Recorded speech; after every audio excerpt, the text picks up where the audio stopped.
tahun Saya sebenarnya modal awal itu di saham itu sebenarnya 1 miliaran itu kena market crash tuh, tinggal sisa 500 jutaan. Nah udah saya gulung dari 500 juta itu sebenarnya gitu.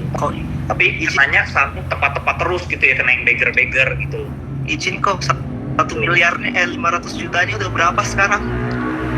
Wah udah mungkin ya hampir menuju 100 ya, 100-an. Waduh, keren banget.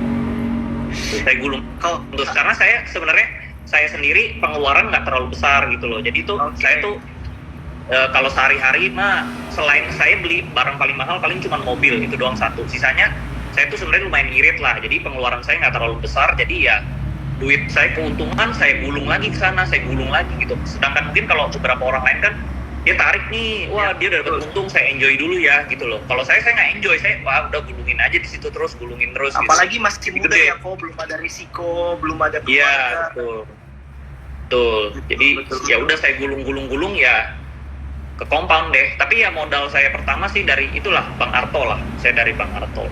Bang Arto saya 2.000 persenan lebih. 2.000-an persennya. Average. Oke.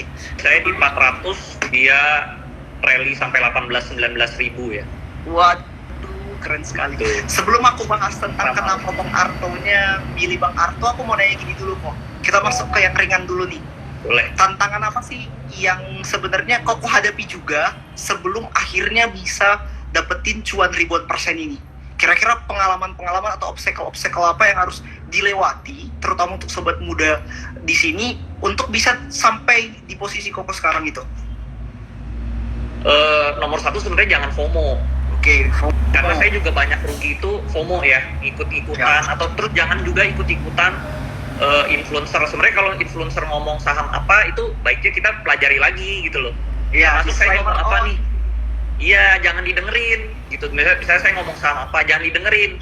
Kita buka Google dulu, kita pelajari dulu, kita cek dulu sahamnya masih oke, masih under value, baru kita ikutan masuk gitu loh. Jangan ikut-ikutan sih, nomor satu jangan FOMO. Karena saya pernah FOMO Bukalapak. Saya pernah beli Bukalapak tuh di harga paling tinggi satu Indonesia di 1.500. Saya buka dari saya beli di Pasar Nego gitu loh. Karena saya FOMO. Iya, saya FOMO. Di book building saya nggak dapat barang, terus saya broadcast ke Instastory, gue berani nih beli Bukalapak di 1.500 pakai Pasar Nego gitu. Padahal saat itu Bukalapaknya baru 1.100, 1.200 gitu loh. Terus saya pikir kan tadinya, wah nih pertama kali unicorn nih bisa sampai 2.000 atau 2.500 gitu. Fotonya pagi-pagi saya dapat barangnya dari Pasar Nego, sorenya ARB. Ya. Sorenya RB, besoknya RB. Jadi besok udah langsung saya cut loss, saya jual. Itu saya masuk sekitar 1,5 jadi rugi 500 jutaan. 500 jutaan ya kok. Itu mentalnya gimana? Waktu rugi 500 juta, terutama masih muda nih, mentalnya gimana? Ya tentunya ya kesel, tapi ya itulah, itu pelajaran menurut saya, itu uang sekolah lah. Menurut saya kita harus siap. Kayak kita orangnya tuh nggak boleh kayak misalnya rugi ya kita stresin gitu loh, karena di dunia ini tuh pasti ada yang kalah ada yang menang gitu loh. Misalnya kita main bola nih, ini contoh aja ya. Misalnya kita main bola kayak Ronaldo nih, dia pemain sepak bola terbaik di dunia gitu ya, dia nggak mungkin selalu main bola itu menang, pasti dia ada menang ada kalah, ada menang ada kalah, yang penting gol akhirnya tuh dia menang gitu loh. Nah karena kita di bisnis, di investasi, jadi sama juga, kita tuh bisa menang, kita bisa kalah, bisa menang, bisa kalah, tapi yang penting goal akhirnya tuh kita menang gitu loh. Kita nggak bisa setiap kali pilih saham itu nggak pernah turun, nggak pernah kalah, itu nggak mungkin gitu loh. Kita pasti pernah kalah gitu loh. Cuman yang penting end goalnya kita harus bisa menang gitu, bisa balikin kerugian gitu loh sebenarnya. Betul. Oke, berarti kembali lagi teman Visto mau diingetin bahwa satu, jangan FOMO, dan kedua ingat kalaupun loss itu cuma biaya sekolah, tuition fee lah gitu ya. Tetap positif. Jadi ibarat kayak kita awal-awal nih main bola nih, pasti kan kalah dong. Soalnya dulu saya hobi main bola ya. Main bola terus kita masih cupu gitu ya, kalah kan. Ya jangan kecil hati gitu loh. Coba lagi. Nah, di bisnis juga sama. Kayak kita nggak mungkin bisnis langsung sukses kan. Di bisnis juga pasti kita ada rugi, ada salah. Nah, itu uang sekolah yang kita harus bayar. Nah, di saham pun sama. Makanya saya di kelas Stockwise saya selalu bilang ya, bisnis sama saham itu sebenarnya mirip gitu loh. Ya. Jadi ada uang sekolah yang kita harus bayar gitu loh, harus ada kerugian yang kita ini, karena kalau nggak rugi nggak belajar gitu kan. Oke. Oke kok, sebelum aku lihat komen ini rada-rada seru ini, tapi biar makin seru, biar makin panas kolom komentar lagi, aku mau nanya ini kok. Ada nggak sih, tadi kan Koko udah bilang tuh Sam Arto. Selain Arto yang aku tahu juga BBHI juga sempat multi-bagger. Nah, ada nggak sih kode-kode rahasianya kenapa bisa saham itu tuh yang oke? Atau ada nggak sih pengalaman yang menyebabkan Koko merasa yakin untuk invest di situ? Itu gimana kok? Nah, kalau saya nyarinya yang selalu yang ada corporate action-nya, yang ada ceritanya gitu loh. Kalau misalnya saham murah tapi nggak ada corporate action, saya nggak bakal beli gitu loh. Ya murah aja, bisa naik, saham murah juga bisa naik, cuman lambat gitu loh. Saham bisa naik cepat kalau ada market maker-nya bisa gerakin. Market maker gerakin karena ada kepentingan gitu loh. Ya, gitu. betul. Ada kepentingan, ada corporate action gitu, baru dia bisa naik. Kalau enggak ya udah segitu aja gitu. Jadi nggak segampang orang kayak gue mau fundamental pendekatannya tinggal cari saham murah. Kalau gitu semua orang bisa kaya gitu ya. Ya, jadi betul. nggak sesimpel itu, kita harus cari bisa connecting the dots lah gitu loh.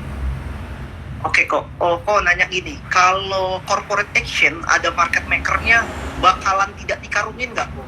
Karena biasanya kan kalau ada market maker-nya takutnya kita beli banyak jadinya dikarungin kok. Itu bakalan aman nggak? Nah, kita harus cari yang corporate action yang dia ada kepentingan harus naikin harga sahamnya, bukan dia karungin gitu loh. Makanya kita juga harus lihat ownernya ya. Saham-saham yang saya masuk itu semuanya saya lihat ownernya gitu, karena kan kayak misalnya kita ngikutin Warren Buffett gitu ya, dia kan selalu bilang kita tuh harus lihat ownernya itu jujur nggak gitu loh, ownernya butuh uang nggak. Kalau ownernya butuh uang itu udah harus hindari gitu loh. Oke. Gitu, karena kalau dia butuh uang pasti kita dikandangin gitu, dikarungin gitu loh. Nah kalau misalnya ownernya saham-saham yang saya pegang itu rata-rata ownernya taipan gitu ya, jadi dia nggak makan lah kalau duit kecil banget gitu loh. Gitu. Betul. Itu perlu dicatat tuh teman Visto. Pertama lihat ownernya. Yes. Corporate action Lihat oke, ownernya. tapi lihat dulu ownernya itu mau ngapain. Jangan sampai Betul. itu cuma buat menggulung kita. Yes, betul. Dan owner itu ada dua tipe juga, kayak kita nih investor ya. Ada kita itu ada yang trader, ada yang investor ya. Ya. Owner itu juga sama. Owner ada yang trader, ada yang investor. Jadi kita harus cari yang ownernya itu yang lebih invest jangka panjang dibanding yang trader. Nah, kalau ownernya yang mindsetnya trader, pasti kita dikarungin gitu loh. Gimana kok cara kita tahu itu ownernya mindsetnya investor? Nah, kita harus pelajarin saham-saham yang selama ini dia mainin gitu loh. Betul. Gitu. Selama ini rekam jejak portfolio saham dia gimana? Kalau portfolionya emang udah sering makan retail, ya ngapain kita ikutan gitu loh. Berarti balik lagi teman Visto harus research sendiri juga ya kok, supaya semuanya harus dipelajarin, semuanya harus dipelajarin. Kalau saya selalu bilang orang gini, misalnya ada perusahaan bagus sama ada orang yang bagus, selalu pilih yang kedua. Karena orang yang bagus pasti bikin perusahaan itu jadi bagus. Sedangkan perusahaan bagus, kalau ownernya nggak bagus, ya pasti perusahaannya bakal jadi jelek lah gitu. Betul kok. Wih, daging banget nih kok, kayak di sini kolom komen bilang daging banget nih. Iya, seperti dapat daging gitu. Oke, aku lebih ke pertanyaan yang sebenarnya ini udah berapa kali di-mention sama Warren Buffett. Gimana cara kita bertahan dengan kesabaran kita kok? Karena gini, kita kan biasa udah naik nih 1000%. Gimana kita bisa yakin bakalan naik 2000% atau jual aja lah, nggak usah ditunggu-tunggu. Itu gimana kok? Kita bisa yakin. Nah, kalau itu balik betul, itu balik ke mindset ya. Karena emang beberapa teman-teman saya juga gitu, kayak misalnya dia udah untung, dia maunya TP nih, lu kalau nggak di TP mah percuma untung berapapun gitu kan. Nah, kalau saya lihatnya selalu end game-nya gitu loh. Misalnya sekarang saya TP duitnya juga buat apa gitu, saya belum mau pakai gitu loh. Betul. Toh saya taruh di situ, kalau saya butuh saya tinggal ambil aja sedikit gitu, saya diemin aja di sono, karena saya tahu nih di masa yang akan datang dia masih naik lebih tinggi lagi gitu loh. Buat apa kita harus, misalnya peribahasanya kayak gini, misalnya angsa masih bertelur emas, kenapa harus kita potong gitu loh? Ya, biarin aja bertelur emas dulu, diemin aja gitu loh. Betul. Sampai nggak bisa bertelur lagi baru dipotong ya kok. Yes, betul loh, betul gitu. Seperti itu.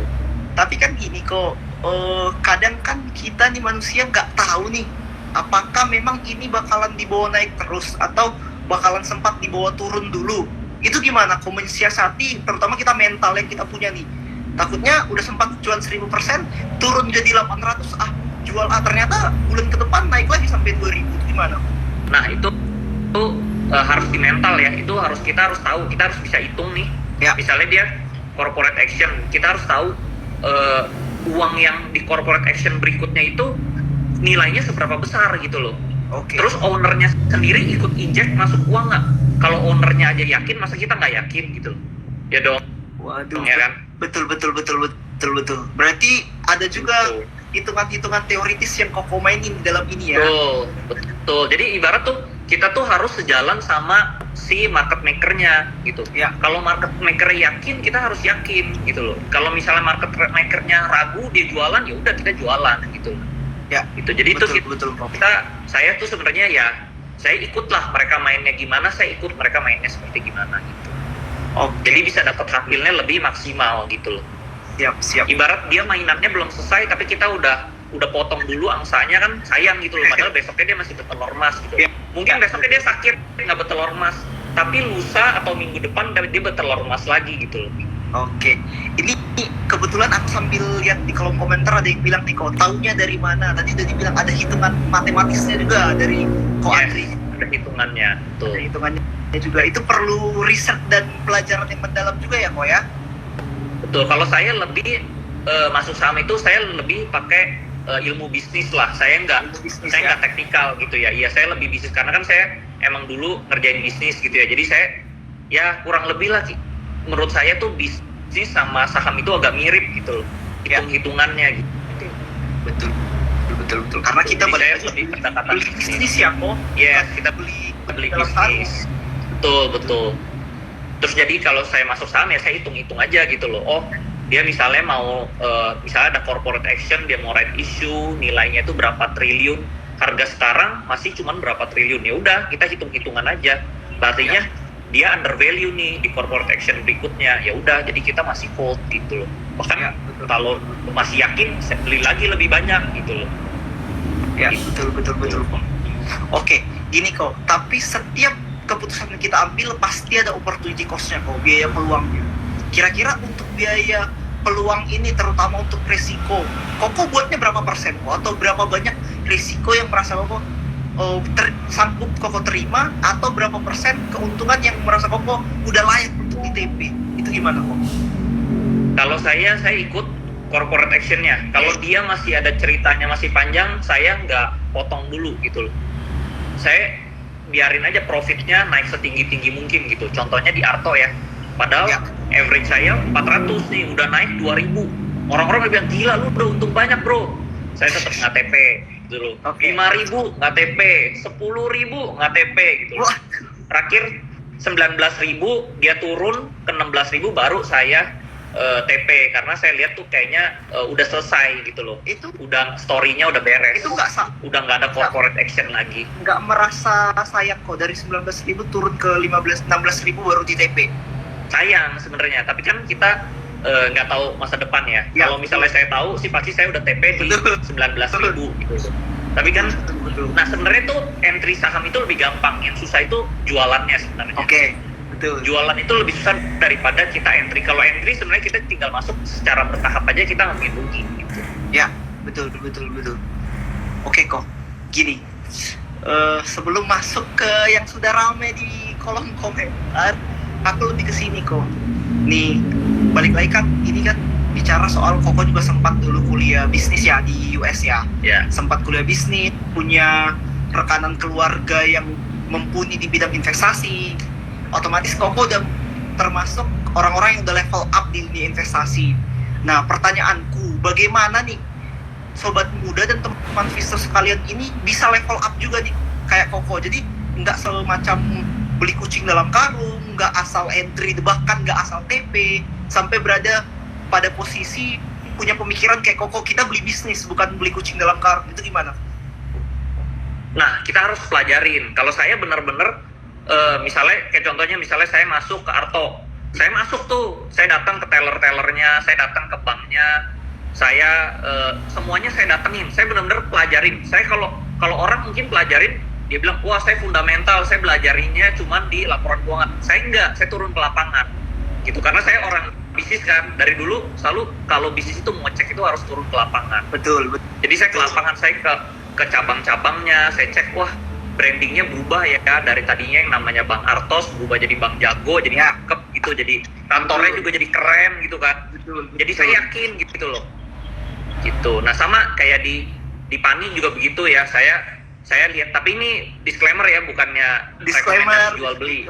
Betul, jual beli masing-masing.